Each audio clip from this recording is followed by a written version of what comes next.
No momento seguinte, viu-se sobre uma relva curta e viçosa numa tarde de verão em que os raios oblíquos do sol douravam o solo.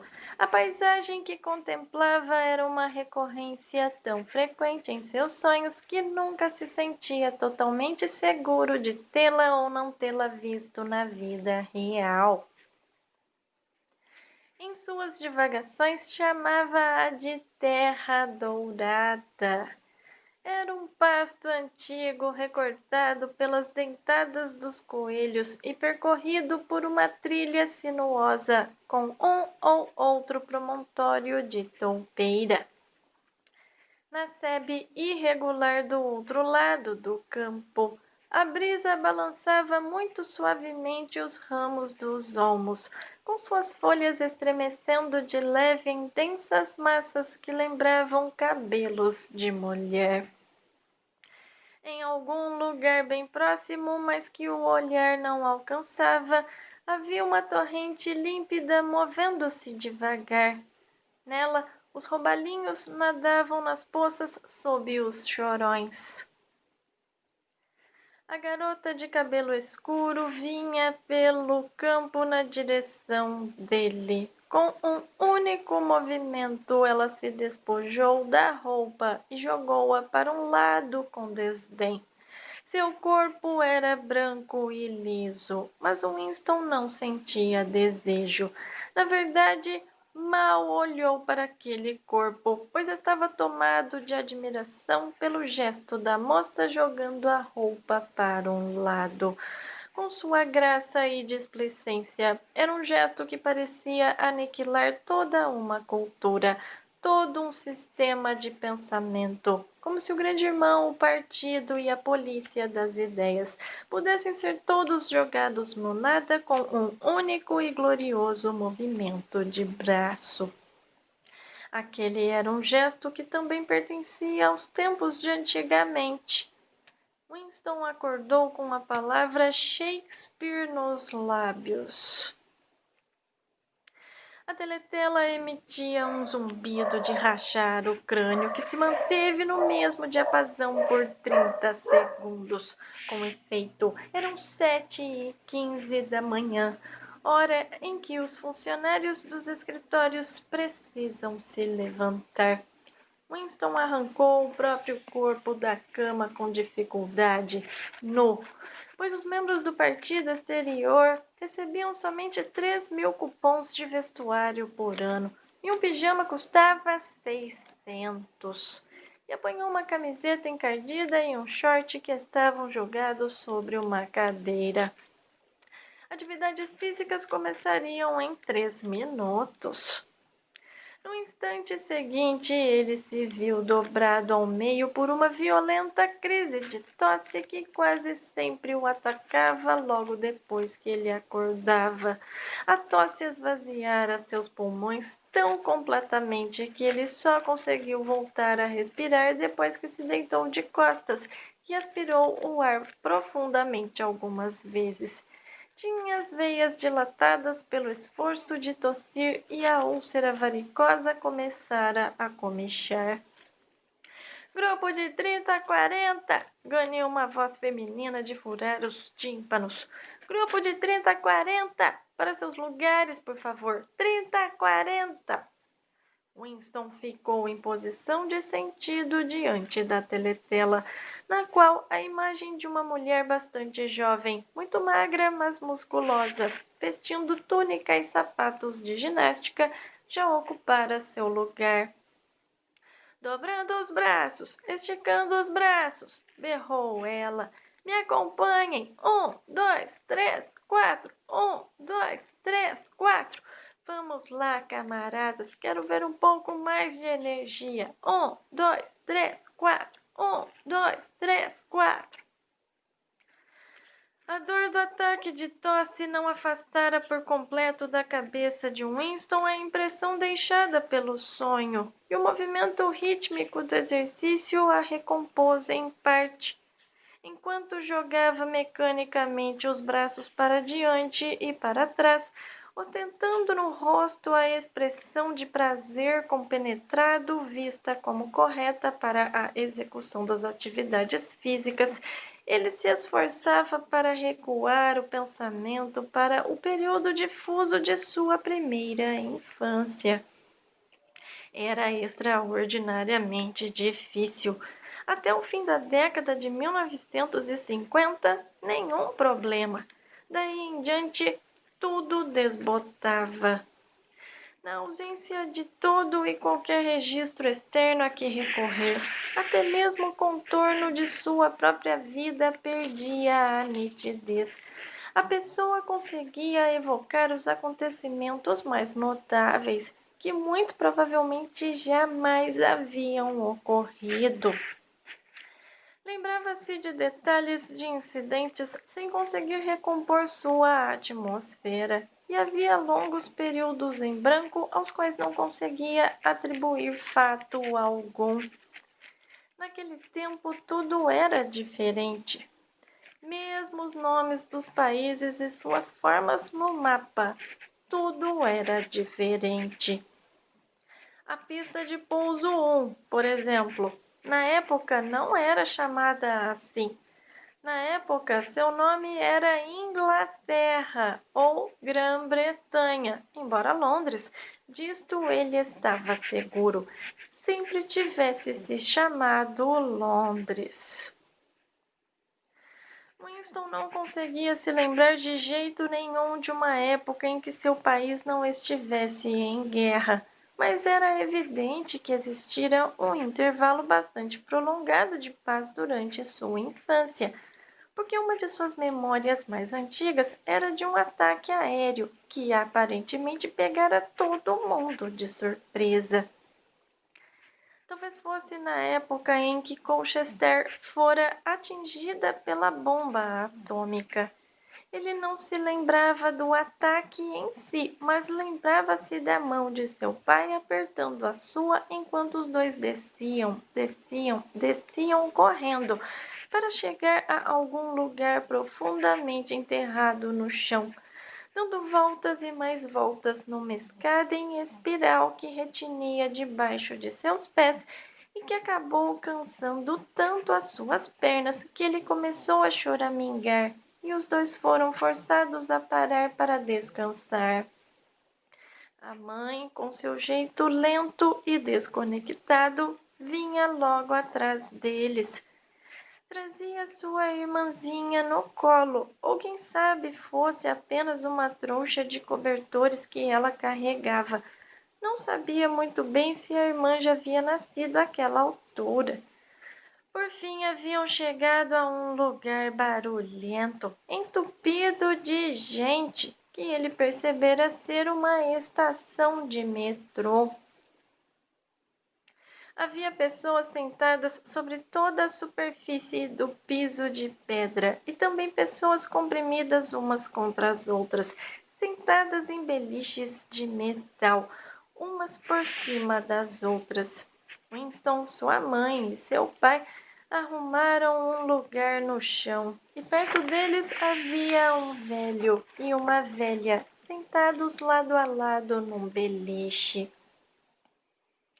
O velho vestia um terno escuro bem posto e tinha o cabelo muito branco coberto por um boné preto de pano. Seu rosto estava rubro e seus olhos azuis cheios de lágrimas. Cheirava a gin. Parecia que o gin exalava de sua pele como suor, e seria possível imaginar que as lágrimas que lhe brotavam dos olhos fossem puro gin. Mas embora estivesse um pouco bêbado, ele também sofria sob o peso de uma dor genuína e intolerável. À sua maneira infantil, Winston entendeu que alguma coisa terrível, alguma coisa que estava além do perdão e que jamais poderia ser remediada, acabara de suceder. Ao mesmo tempo, teve a impressão de que sabia que coisa era essa. Alguém que o velho amava, uma netinha, talvez, havia sido morto. velho repetia a pequenos intervalos de tempo. A gente não devia ter confiado neles. Bem que eu falei, mãe, não foi? É nisso que dá confiar neles. Eu disse e repeti. A gente não devia ter confiado naqueles canalhas. Mas quem eram esses canalhas em quem eles não deviam ter confiado? Winston já não conseguia se lembrar. Desde mais ou menos aquela época, a guerra fora literalmente contínua, embora, a rigor, não tivesse sido o tempo todo a mesma guerra. Durante vários meses, em seus tempos de criança, houvera combates confusos nas ruas de Londres, e de alguns deles Winston guardava uma lembrança nítida. Só que seria praticamente impossível reconstruir a história de todo aquele período, dizer quem lutava contra quem neste ou naquele dado momento, pois não havia registros escritos e os relatos orais jamais se referiam a algum quadro político diferente do vigente. Naquele momento, por exemplo, em 1984, se é que estavam em 1984, a Oceânia estava em guerra com a Eurásia e era aliada da Lestásia. Nunca, em nenhuma declaração pública ou privada, era admitido que as três potências alguma vez tivessem se agrupado de modo diferente. Na verdade, como Winston sabia muito bem, não há mais de 4 anos a Oceânia estava em guerra com a Lestásia e em aliança com a Eurásia. Só que isso não passava de uma amostra de conhecimento furtivo que ele por acaso possuía, graças ao fato de sua memória não estar corretamente controlada.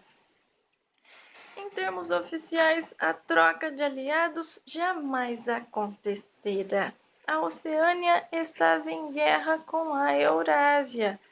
Em consequência, a Oceânia sempre estivera em guerra com a Eurásia. O inimigo do momento sempre representava o mal absoluto, com o resultado óbvio de que todo e qualquer acordo passado ou futuro com ele era impossível. O assustador, refletiu Winston pela 10ª vez enquanto forçava os ombros dolorosamente para trás, com as mãos nos quadris, giravam o tronco da cintura para cima, um exercício considerado benéfico para os músculos das costas. O assustador era que talvez tudo aquilo fosse verdade. Se o partido era capaz de meter a mão no passado e afirmar que esta ou aquela ocorrência jamais acontecera, sem dúvida isso era mais aterrorizante do que a mera tortura ou a morte. O partido dizia que a Oceânia jamais fora aliada da Eurásia. Ele, Winston Smith, sabia que a Oceânia fora aliada da Eurásia não mais de 4 anos antes. Mas em que local existia esse conhecimento? Apenas em sua própria consciência que, de todo modo, em breve seria aniquilada. E se todos os outros aceitassem a mentira imposta pelo partido, se todos os registros contassem a mesma história, a mentira tornava-se história e virava verdade. Quem controla o passado, controla o futuro. Quem controla o presente, controla o passado. Rezava o lema do partido. E com tudo isso, o passado, mesmo com sua natureza alterável, jamais fora alterado. Tudo que fosse verdade agora fora verdade desde sempre, a vida toda. muito simples. O indivíduo só precisava obter uma série interminável de vitórias sobre a própria memória. Controle da realidade era a designação adotada. Em nova fala, duplo pensamento. Descansar! Bradou a instrutora, com uma leve ponta de cordialidade. Winston largou os braços ao longo do corpo e pouco a pouco voltou a encher os pulmões com ar. Sua mente deslizou para o labiríntico mundo do duplo pensamento. Saber e não saber. Estar consciente de mostrar-se 100% confiável ao contar mentiras construídas laboriosamente. Defender ao mesmo tempo duas opiniões que se anulam uma à outra, sabendo que são contraditórias e acreditando nas duas. Recorrer à lógica para questionar a lógica. Repudiar a moralidade dizendo-se um moralista. Acreditar que a democracia era impossível e que o partido era o guardião da democracia. Esquecer tudo o que fosse preciso esquecer. Depois, reinstalar o esquecido na memória no momento em que ele se mostrasse necessário. Depois, esquecer tudo de novo sem o menor problema. E, acima de tudo, aplicar o mesmo processo ao processo em si. Esta a última sutileza.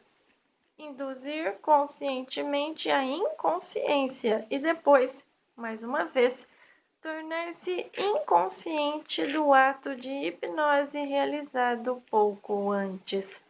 Inclusive, entender que o mundo em duplo pensamento envolvia o uso do duplo pensamento. A instrutora ordenava que ficassem novamente em posição de sentido. E agora vamos ver quais de nós são capazes de encostar a mão nos dedos dos pés, disse entusiasmada. Inclinem-se todos, sem dobrar os joelhos, por favor, camaradas. 1, 2, 1, 2. Winston abominava aquele exercício, que provocava dores agudas que iam de seus calcanhares às suas nádegas e que muitas vezes acabavam lhe provocando um novo ataque de tosse. A sensação semi-prazerosa abandonou suas meditações. O passado, refletiu ele, não fora simplesmente alterado, na verdade fora destruído. Pois como fazer para verificar o mais óbvio dos fatos quando o único registro de sua veracidade estava em sua memória? Tentou se lembrar do ano em que ouvira a primeira menção ao grande irmão. Achava que devia ter sido em algum momento dos anos 1960, mas era impossível ter certeza. Nas histórias do partido, é evidente que o grande irmão aparecia como líder e o guardião da revolução desde seus primeiríssimos dias.